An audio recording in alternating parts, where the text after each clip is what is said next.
Assalamualaikum warahmatullahi wabarakatuh. Sebelumnya, perkenalkan saya Fatia Nurrosida dengan akhiran NIM 109 dari kelas WIA 23. Kali ini kita akan belajar terkait kimia rumah tangga, yaitu tentang pembersih. Kira-kira apa sih pembersih itu? Pembersih itu merupakan suatu produk deterjen yang banyak digunakan dalam berbagai aspek kehidupan manusia. Deterjen terdiri dari surfaktan atau kombinasi surfaktan dengan zat lain dengan tujuan sebagai bahan pembersih.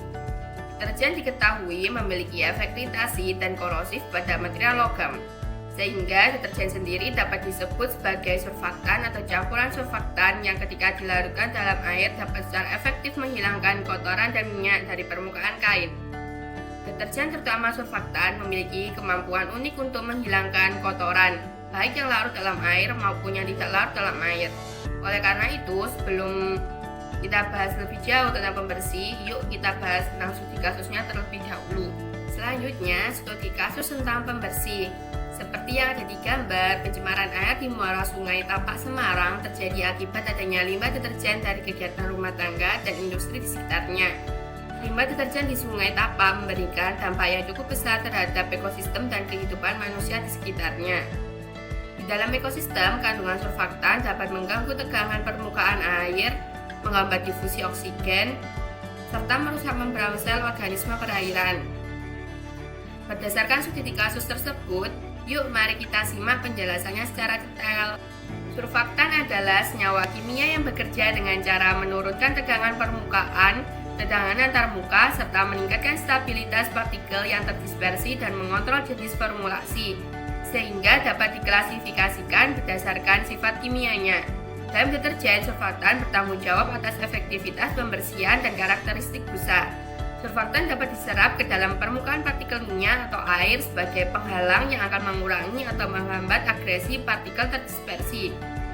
Surfaktan dapat diklasifikasikan menjadi 4 kelompok berdasarkan gugus hidrofiliknya, yaitu yang pertama anionik, yang kedua nonionik, yang ketiga kationik, yang keempat amfoterik.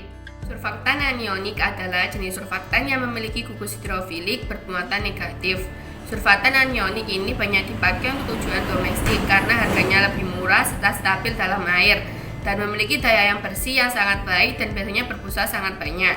Surfaktan yang termasuk dalam kelompok ini umumnya berasal dari persenyawaan sulfonat dan merupakan turunan senyawa hidrokarbon minyak bumi. Misalnya ABS, alkyl benzen sulfonat, LAS, linear alkyl benzen sulfonat, etoksisulfat, dan alkyl sulfat. Surfaktan non-ionik merupakan zat yang tidak bermuatan listrik dan tidak terionisasi saat dilarutkan dalam air. Surfaktan non-ionik memiliki sifat stabil, kompatibel, dan tidak beracun. Surfaktan non-ionik memiliki gugus hidrofilik yang mengandung oksigen yang terikat secara kovalen pada struktur indu-hidrofobik. Kelarutan gugus oksigen dalam air berkurang seiring dengan peningkatan suhu. Surfaktan kationik adalah senyawa kimia yang bermuatan positif yang memiliki ujung hidrofilik. Deterjen kelompok ini mempunyai sifat yang lebih baik karena kemampuannya sebagai bakterisida maupun bakteriostatik. Deterjen ini harganya lebih mahal, oleh karena itu tidak digunakan untuk keperluan rumah tangga tapi sebagai disinfektan pada rumah sakit dan hotel. Surfaktan amfoterik adalah senyawa kimia yang memiliki gugus fungsi hidrofilik, kationik, anionik. Surfaktan ini juga dikenal sebagai zwitterionik. Contoh surfaktan amfoterik adalah alkyl betain. Lalu, bagaimana sih mekanisme kerja surfaktan itu? Mekanisme kerja surfaktan itu dapat membersihkan kotoran seperti yang ada pada gambar. Surfaktan adalah senyawa aktif yang berperan dalam menurunkan tegangan permukaan air dan dapat membantu menghilangkan kotoran dari berbagai permukaan. Molekul surfaktan memiliki 2 bagian utama. Yang pertama yaitu bagian hidrofilik atau suka air. Bagian ini bersifat polar dan larut dalam air, sehingga dapat berinteraksi dengan molekul air. Yang kedua bagian hidrofobik atau suka lemak. Bagian ini bersifat nonpolar dan memiliki aktivitas terhadap minyak, lemak, dan kotoran berminyak. Tahapan kerja surfaktan dalam membersihkan kotoran yaitu yang pertama penyebaran surfaktan dalam air. Saat deterjen atau sabun dilarutkan dalam air, molekul surfaktan akan tersebar dan mulai menurunkan tegangan permukaan air. Ini memungkinkan air lebih mudah membasahi permukaan benda atau kain yang kotor. Yang kedua ada pembentukan misel. Surfaktan akan membentuk struktur misel di mana bagian hidrofobiknya mengarah ke dalam atau menuju minyak atau kotoran, dan bagian hidrofiliknya menghadap keluar ke arah air. Misal ini berfungsi sebagai jebakan bagi kotoran berminyak. Yang ketiga ada pelepasan kotoran. Dari permukaan misel yang terbentuk akan mengelilingi partikel minyak dan kotoran dan mengangkatnya dari permukaan kain, kulit, atau benda lainnya. Proses ini terjadi karena bagian hidrofobik dari surfaktan akan berikatan dengan minyak dan lemak, sementara bagian hidrofiliknya tetap berada dalam air. Yang keempat ada dispersi kotoran dalam air.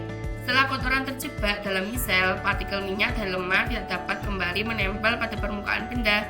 Misel ini tetap tersuspensi dalam air, sehingga kotoran sudah dibilas dan dibuang saat proses pembilasan berlangsung. Selanjutnya, zat aditif dalam deterjen. Selain surfaktan, deterjen juga mengandung zat aditif untuk meningkatkan efektivitas pembersihan, seperti enzim yang berperan dalam menghilangkan noda organik. Enzim protease memecah protein pada noda darah, enzim lipase dapat memecah lemak atau minyak, dan enzim amilase dapat memecah pati dari noda makanan, sehingga noda lebih mudah diangkat dari kain.